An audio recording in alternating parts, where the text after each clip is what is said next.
کچھ چیزیں ایسی ہیں جو زندگی میں بہت بڑی حقیقت ہیں، اور جو حقیقتیں ہوتی ہیں حقیقتوں سے بھاگنا نہیں چاہیے،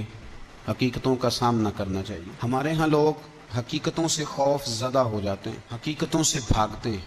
اور اپنے اوپر بہت سارا خوف اور بہت ساری پریشانی طاری کر لیتے ہیں۔ اللہ کریم نے قرآن پاک میں ارشاد فرمایا ہے کہ کل من علیہ فان، یہ سورہ رحمان کی آیت ہے۔ فرمایا زمین میں جو کچھ بھی ہے سب فنا ہو جائے گا، یہ حقیقت ہے۔ اس حقیقت کو کوئی شخص جھٹلا نہیں سکتا، یہ طے بات ہے، اس لیے کہ زمین بنانے والے نے خود اس حقیقت کا اعلان کر دیا کہ میں نے جو کچھ بنایا ہے، میں نے قانون بنایا ہے کہ یہ سارا ایک دن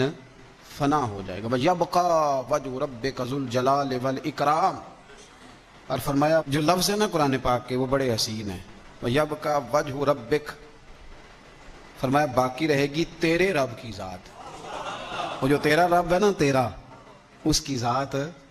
اور فرمایا ذو الجلال والاکرام، وہ بڑی بزرگی والا ہے اور بڑی عظمت والا ہے تیرا رب، ہے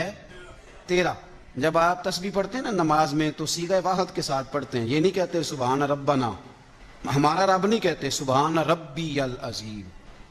میرا رب بڑا پاک ہے، بڑی عظمتوں والا ہے، سبحان ربی الاعلی، میرا رب، ربی کا معنی میرا، یعنی جتنا وہ میرے ساتھ پیار کرتا ہے شاید ہی کسی اور کے ساتھ کرتا ہو، میرا رب۔ تو ارشاد فرمایا کہ ہر چیز فنا ہو جائے گی، بس تیرے رب کی ذات باقی رہے گی۔ فلسفہ موت و حیات کو سمجھ لیں کہ ہر چیز نے ایک دفعہ فنا ہونا ہے، جو آیا ہے اس نے